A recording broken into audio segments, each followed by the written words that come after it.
One sack potato, one piece squash or kalabasa.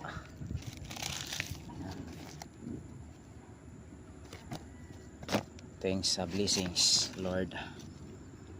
Dami na nito. Ayan.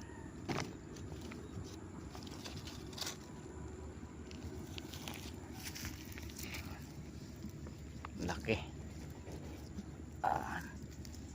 Sa mga 4 to 5 kilos yung bigat ng squash or kalabasa. Sarap nito sa gulay. Yan, sarap igisa.